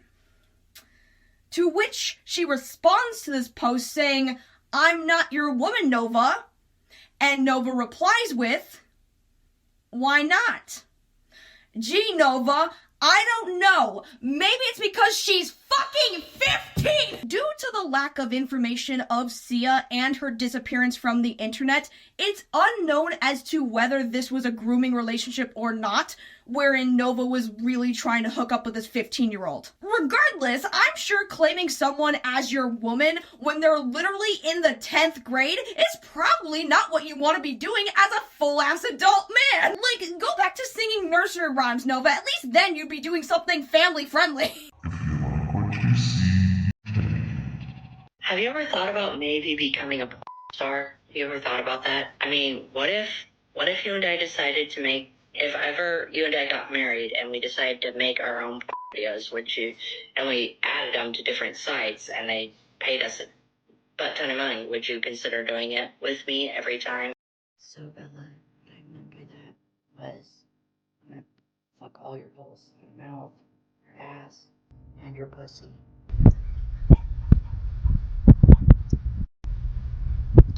This werewolf is very hot for you.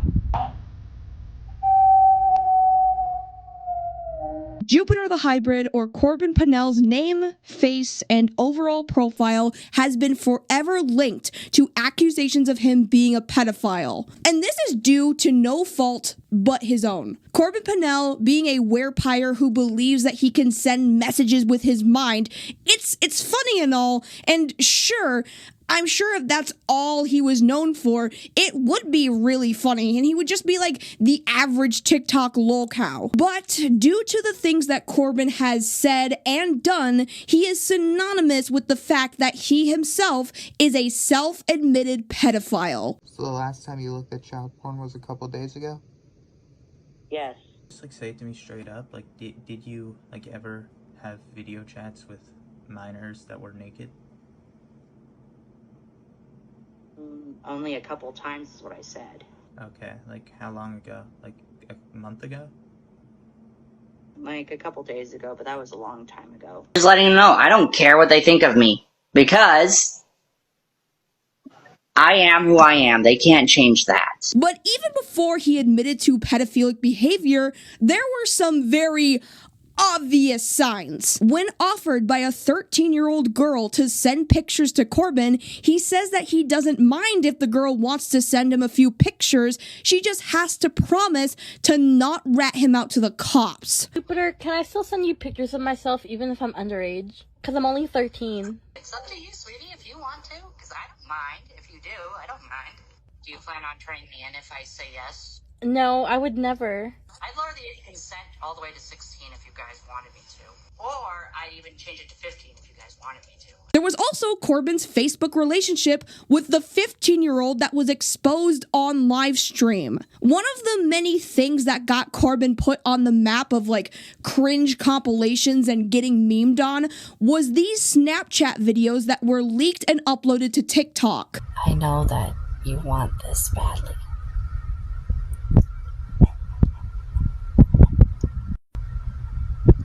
This werewolf is very hot for you. Nyla, check this out.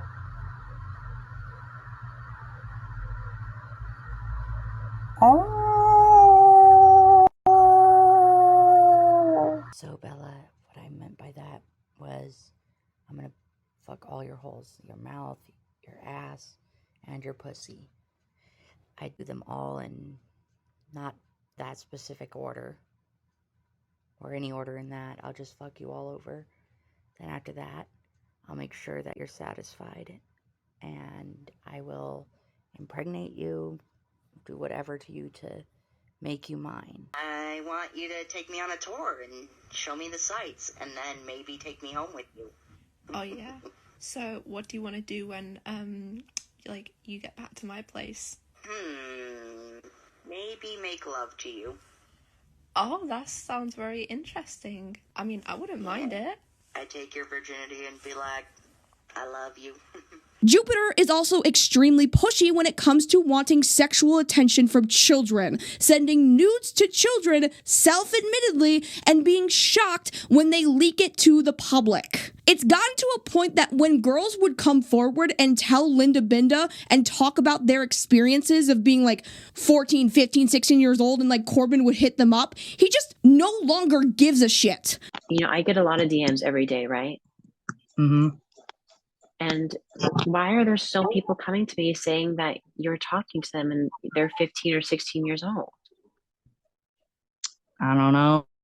I stopped caring. I don't give a shit. But you understand how you told me a few weeks ago that you stopped talking with them. But I found out that you told them that you would pay them to ride your Don't cock. say the word.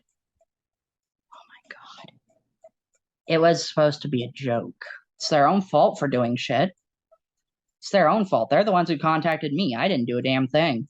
But you sent the dick pic to a child. Yeah, it happened. So what? Corbin says that he is trying to string these conversations along with these underage girls in order to eventually cut the conversations off. Have you stopped talking to minors on TikTok? Yes, I have. I've stopped. I quit doing that. There were some who contacted me on Discord, but I kind of blocked them and left their chats because I didn't want to be kept being set up. So I said it would be better if we all stayed friends until they're older, but until then, we're just going to remain friends, you know? He clearly just doesn't give a fuck about what people think of him at this point. He will continue this behavior because he thinks in his mind that he's personally taken accountability and has changed. Either that or Corbin thinks that he's the victim of online harassment from these heartless trolls picking on a disabled man. Or maybe it's anonymous. I don't know. I was set up. That's my side.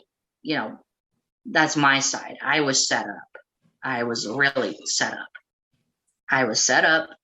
I was tired. I was high on nicotine and I wasn't thinking straight. To all those who are threatening me or looking to get me in trouble, look here. I'm a 25-year-old man with autism and ADHD, and I have the mind of a fucking 12-year-old. It's not my fault I keep fucking up. Being totally honest with you, I'm a disabled adult, people.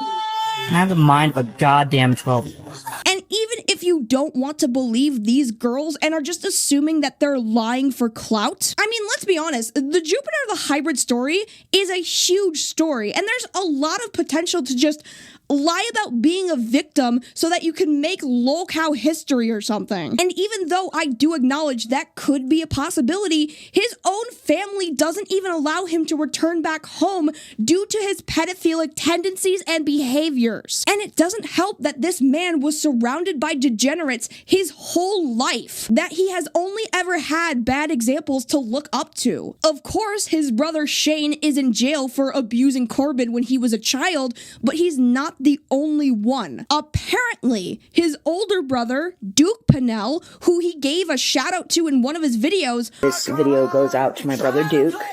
Duke, my big brother, I love you.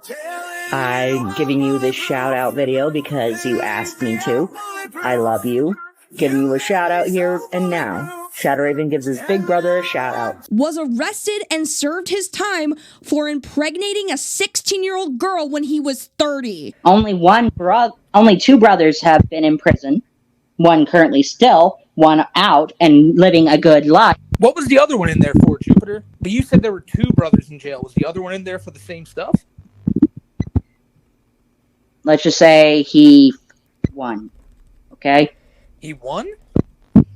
He won. But hopefully there is a chance, mayhaps an opportunity, for Corbin to join his siblings in prison. The Nampa Police Department posted this to their official Facebook page. Earlier today, Nampa police detectives executed a search warrant at the residence in the involving internet crimes against children. While the investigation is ongoing, no one has been charged yet, and we have no details of the case to release. We wanted to take this opportunity to remind parents that social media platforms can be useful, but are often breeding grounds for predators. Please make sure that you always monitor your child's social media accounts and report any suspicious activity. Take the time tonight to visit with your kids and let them know not everyone has good intentions. Make sure their settings are private and that they haven't allowed anyone access that you don't know. Please also share this message with other parents who have kids in their teenage range. And you have 3 devices seized currently. Yes, but the Xbox have nothing on it, nothing of interest. Do the other 2? I mean, the other 2 had my conversations in like my old Discord, but well, what would go on there? Nothing bad. Now, there is really no way of knowing if any of this has anything to do with Corbin directly. He has, however, said that the police seized his devices when they came busting down his door. But something Corbin's sister says in a follow-up interview does present a potential reality of all of these police investigations and theories on Corbin's arrest. The problem that they're having with charging him is that there's nobody coming forward that says, yes, I was a minor. Yes, this happened. So like they have the videos and stuff, but without names and faces and whatnot, they really can't do anything. Linda Binda also mentions a reporter who called a police detective tasked with investigating Corbin Pennell. From this reporter's claims about this conversation, when asked directly about an update in regards to Corbin's case, the police officer says that he didn't believe that Corbin was a threat to children, let alone anyone. Corbin was assessed by this officer who concluded that the guy is so mentally impaired that he can barely walk up a flight of stairs. The detective on that case, he basically spilled his guts to this reporter. And, you know, I heard a lot. I heard that he went to go meet with Corbin. They sat down and basically said that Corbin is not someone that people should be scared of. That's what that police officer thinks. He said that they sat down together and he couldn't even imagine Corbin walking up a flight of stairs. Whatever the fuck that means. So all of this, all of the conversations with Linda, the evidence dumps, contacting the police on multiple occasions, the several girls hurt by Corbin, and all of the cries for his arrest, it's probably gonna be all for nothing.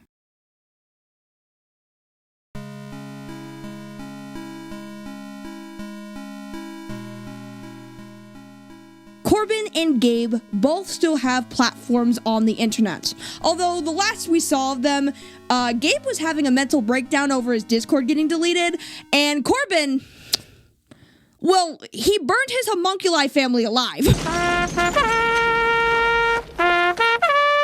Rest in pepperoni nipples, I guess. Now, there is one final question I want to leave you on to ponder for a bit, and it's in regards to the lesson that I gave in the beginning of this video. My question is, do you think that Nova and Jupiter are worthy of the label of HorrorCow? Leave your answers in the comments below, and please do be respectful of each other's opinions, but, you know, since this is my video, I feel like I have the need to share my thoughts. Nova, for me, doesn't really meet the criteria of being a HorrorCow. I mean, yes, he's done predatory things, and yes, he was inappropriate when speaking to or about minors on several occasions. I get that, but like, I just think that Nova is just really down bad. And if the criteria to be a HorrorCow is directly being a pedophile, I just don't think that would apply to Nova for the sole reason that I believe that this Twinkle Twinkle Little Star video, if it had featured an adult man and not a 14-year-old, I think the outcome would have been the same. Nova definitely has pedophilic tendencies. There's no denying that at all. I just think that he is so outlandishly desperate and horny that he just kind of sets his hypothetical Tinder in his brain to all ages by accident. And while that is horrendous and fucking stupid, Nova is just horrendously stupid. Nova has communed with children online and has shown like some form of attraction to them that is undeniable. All of Nova's love interests that he's genuinely engaged with in a romantic relationship have all been people of age. Except for Sia, but even that's just a theory. I think in order to be truly worthy of the label of HorrorCow, you have to be either a pedophile with great pride in their pedophilia, or just a pedophile with some self-awareness, but you try to double down your sexual attraction to children. And Jupiter fits that to a fucking T. Jupiter absolutely deserves the title of HorrorCow. I don't even think there is a single girl that he found a sexual interest in that was over the age of 18. And he genuinely does not give a fuck about whether people think he's a pedophile or not. He just wants people to move on and leave it alone. He is pushy and obsessive with getting sexual favors for attention. He has admitted to sending nudes to minors. He has had his devices seized, and he's not even allowed to leave the state of Idaho. That man is a pedophile to the umph degree. It's actually kind of scary, and what's even scarier than that is that he talks a big game about how the police don't really care and he's probably never gonna face legal consequences. And he's probably not wrong. And I blame Linda Binda for turning this serious red flag, a danger to society, into a fucking joke. Do you want to know why the police will no longer communicate with Linda? Do you know why they won't do anything about all of the Jupiter evidence that she has? It's because Linda Binda is a fucking troll. She is just as bad as Mama Max, if not worse. Jupiter the Hybrid may unfortunately never see a prison cell, and it's because this online investigation is a massive joke with honeypotting, memes, trolling, and a complete lack of any tact or sense of remotely taking this seriously. Listen, I know I'm dressed up, I know that I'm making memes about this shit, but at least I'm not trying to get a dude arrested. I'm here to call out a stupid bitch who claims to be doing something good for the community when it's very obvious it's full of shit. This is coming from someone who's dealt with him for 18 plus years. The more you egg him on, the more he's going to do. Yes, well said, Kia. Now let me go and simulate being sexually assaulted by Jupiter's demon and gain his trust to joke about this whole situation. No, seriously? Fuck Linda Binda. If you want to actually be helpful and attempt to actually do something productive to get Jupiter off of the internet so that he can no longer be a harm to others, contact the Nampa Police Department. If you are a victim of Corbin Pennell, if you have evidence that he has tried to solicit you in any way with either asking for sexually inappropriate images or just talking sexually with you in general, knowing your age, go to the police. Write a cyber tip to the FBI. Do not go to a YouTuber or any social media influencer. Go to the police. And I do hope that any victims of these two people can find peace this Halloween, knowing they can speak up without fear. After all, conquering your fears is exactly what Halloween is all about. And if you've made it this far, you've helped me conquer another LOLCow adventure, and I thank you for that. Sincerely, thank you so much. And thank you for still taking me seriously despite the fact that I look like this. Seriously, I don't think you guys are obligated to do that anymore. Thank you so much to the $5 Dreamy Patreon supporters. For $5 a month, you can get a special thank you with a drawn EP character that represents you best on Patreon. So, special thank you to snoozingscribbles. Please play Lisa the Pointless, it's really good. Peach Reaver, Vetra Vicarian, Meekwood, Moomin, Red Blaze 27, Dodo Sal, Reginald Rencington, Late Mate, DemiBirdDoes, Jack the Bro, Carbon IML, Alder Garibay, Fandom the Hoe, MellowMylo, John X Woodcat, wallsxmigraine, L Peace, Magnolia, Skye The UwUing One, Ethan, Bacon Pierogi, The Lorlock, Seraphim, Mew Too Late, Amber Lay, John Fannin, The Piper at Dawn, Jordan Ogle, Mamiko Megame, Noctis Sketch, Grimmy, Average Citrus User, Gambler, Bob, Jellyfish Princess, Fun Stuffies, Springlock Grave, Trippy, Rudy Jazz, Johnny Boy, Rice Maddie, Pastel UFOs, and Gwendolyn Von Holt. So, moral of the story, never do a double feature again. That sucked. Also, as fun as this was, I am so fucking sweaty. Oh my god. And my head hurts. That feels so much better. Was it worth the money though? Yes. The end.